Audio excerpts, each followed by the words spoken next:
In this video, we will be evaluating reciprocal trigonometric functions. The reciprocal of sine is cosecant, the reciprocal of cosine is secant, and the reciprocal of tangent is cotangent.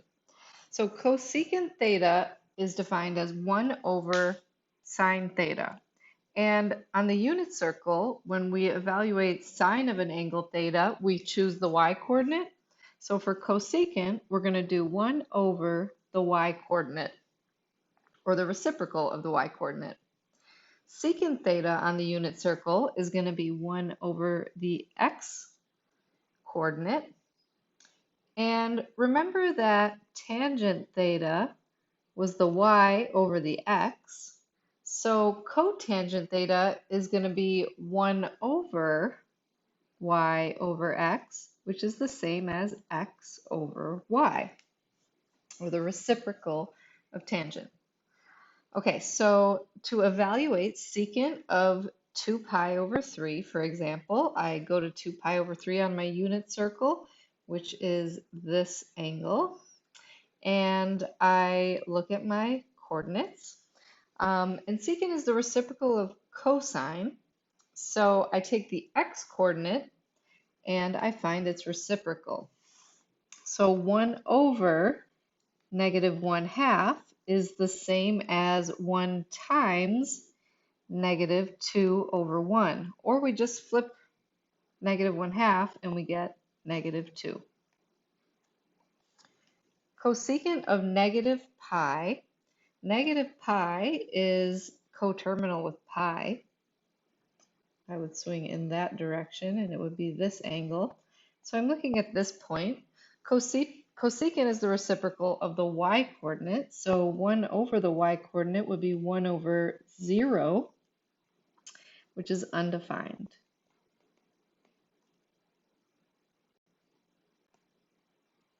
And cotangent of pi over 2 is up here. Cotangent is x over y, the reciprocal of tangent. So we get 0 over 1, which is 0. So remember that a 0 on the top of a fraction is 0, a 0 on the bottom is undefined. Pause the video at this point and try the next 3 on your own, and then check how you did. Okay, hopefully you've had a chance to try these. Cosecant of negative pi over 4. Negative pi over 4 is coterminal with 7 pi over 4. Cosecant is the reciprocal of the y-coordinate. So if we flip negative square root of 2 over 2, we get negative 2 over the square root of 2.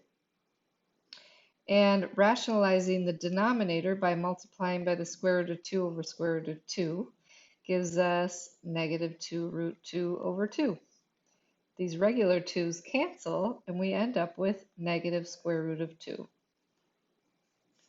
Cotangent of 5 pi over 6 is x over y.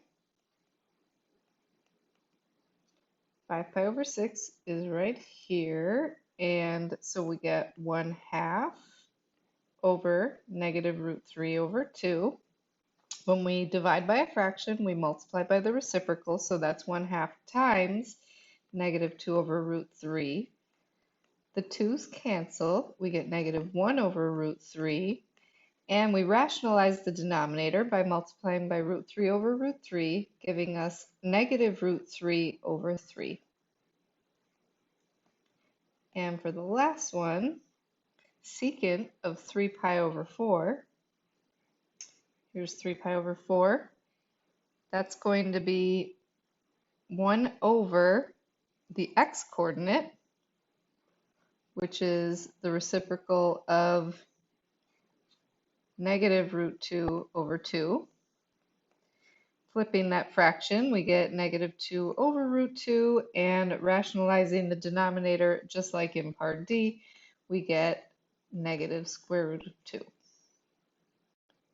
To evaluate reciprocal trig functions or any trig functions on a calculator, it's It's very helpful to know how to put your calculator in degree mode or radian mode, depending on the question.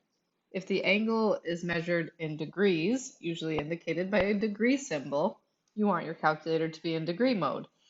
If it's not in degrees, there's no degree symbol, that usually implies radians, then you need radian mode. To change the mode on your calculator, the mode button is at the top right next to the second button between second and delete.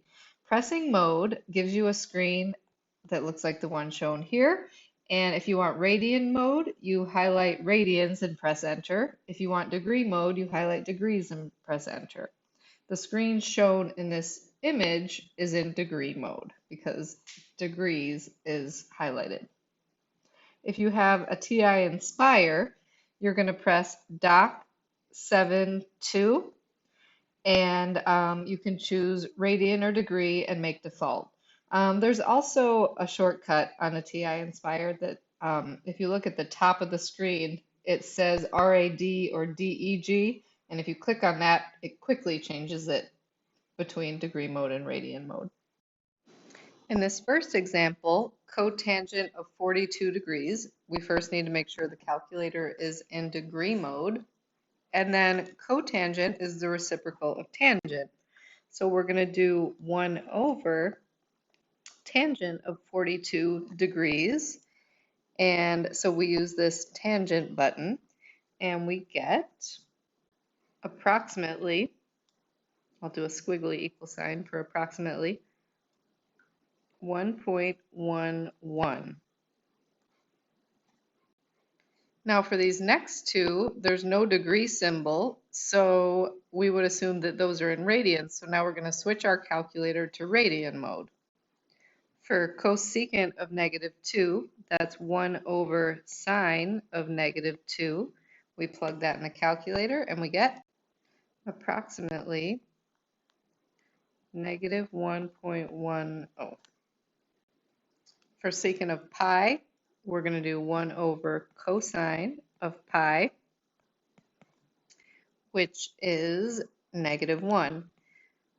Of course, we know that cosine of pi is -1, and the reciprocal of -1 is -1.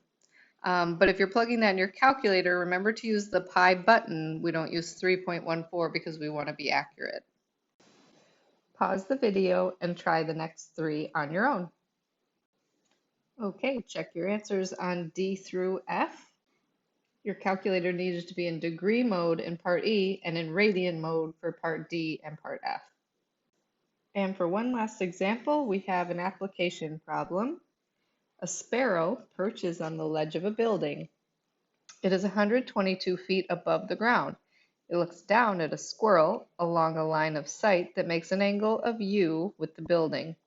The distance in feet of an object on the ground from the sparrow is modeled by the function d equals 122 secant theta. How far away are squirrels sighted at angles of 35 degrees and 55 degrees? All we have to do for this is plug 35 degrees and 50 degrees into that function for the angle theta.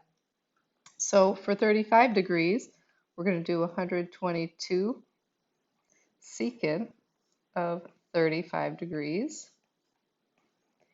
And then we're going to do 122 secant of 50 degrees. So go ahead and plug those in your calculator. For 122 secant 35 degrees, remember we're going to do 122 times 1 over cosine of 35 degrees, and we get about 148.9 feet.